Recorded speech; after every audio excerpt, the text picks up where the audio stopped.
Olá, vamos iniciar nossa aula de língua portuguesa, dando continuidade àquela atividade que nós iniciamos na sexta-feira com o texto A Cigarra e as Formigas, de Monteiro Lobato, uma adaptação teatral, onde a gente falou um pouco sobre o texto, sobre a adaptação de uma obra, sobre este tipo de gênero também.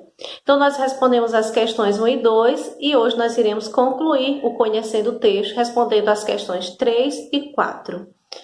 Gostaria que vocês pegassem o livro para que a gente possa compreender juntos esta parte aqui desta questão 3, ok?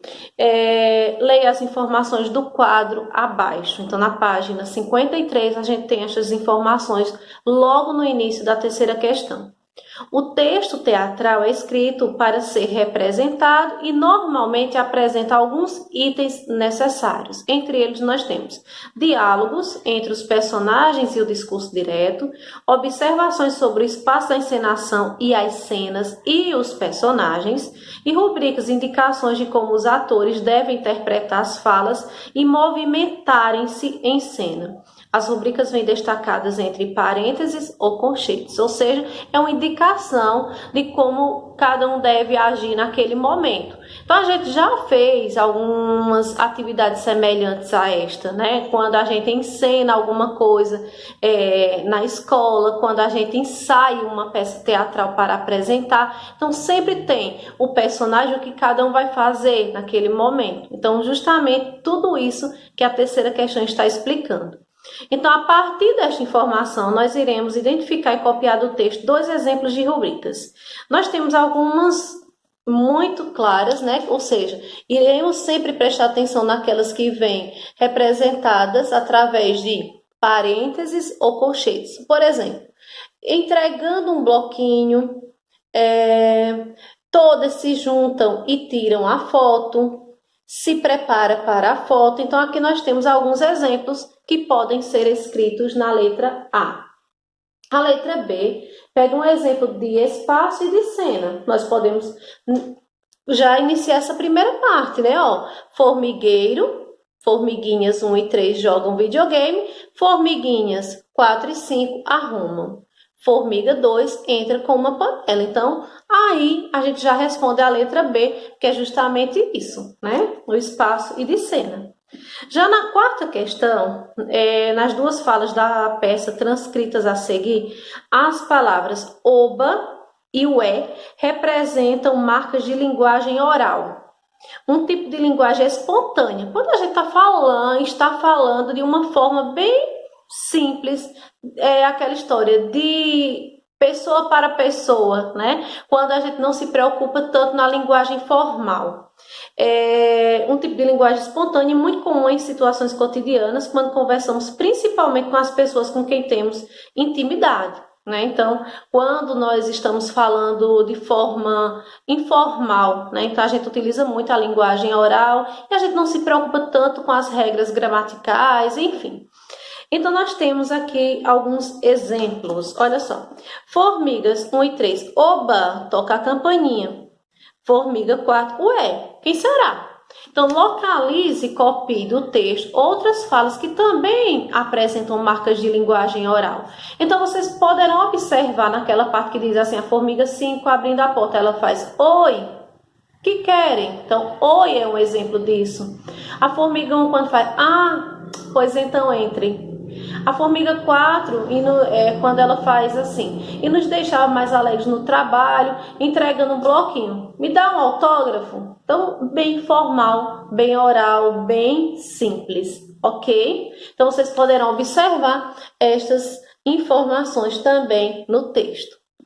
Se por acaso ficar alguma dúvida, vocês podem me mandar mensagem que eu irei auxiliá-los.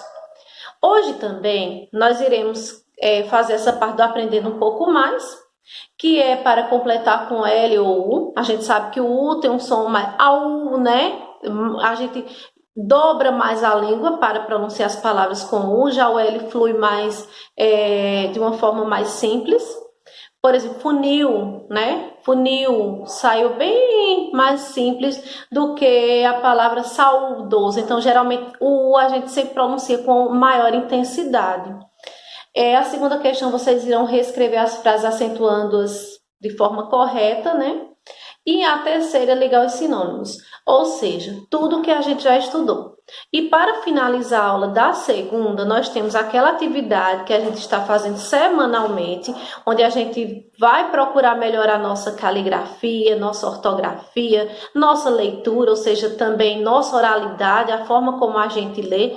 E é por isso que eu falo lá na folha, a sugestão de vocês realizarem a leitura em voz alta, porque ajuda bastante. Quem está fazendo isso está percebendo que está havendo uma melhora significativa em relação ao vocabulário, a tudo. A leitura não tem nada que nos atrapalhe. Hoje nós teremos um tema relacionado à Semana do Meio Ambiente. Dia 5 de junho é comemorado o Dia do Meio Ambiente e durante essa semana a gente vai falar um pouco mais sobre esse tema. Por isso que a leitura vai com este tema também. Pessoal, a aula da terça-feira nós iremos falar sobre os substantivos coletivos. Os substantivos coletivos, como a gente já falou, já estudou também, são aqueles substantivos que mesmo no singular, eles representam um conjunto. Por exemplo, quando eu falo um cardume, eu sei que eu estou falando no singular, o cardume. Mas o cardume é representado por quê? Vários peixes. A constelação é uma constelação, mas para se ter uma constelação, nós temos que ter o quê? Várias estrelas e assim por diante. Lá na página 54, isso aqui para a aula da terça-feira, os que estão de forma remota prestem atenção, nós iremos encontrar este conteúdo de gramática, substantivos coletivos, onde irão realizar a leitura e nós temos aqui alguns substantivos coletivos. Então, alcateia, de lobos, alfabeto, de letras e assim por diante. Não deixem de realizar a leitura. Finalizando a leitura, vocês irão responder a atividade da página 55. Não tem segredo. É tudo aquilo que a gente falou a semana passada, quando a gente estávamos estudando os substantivos.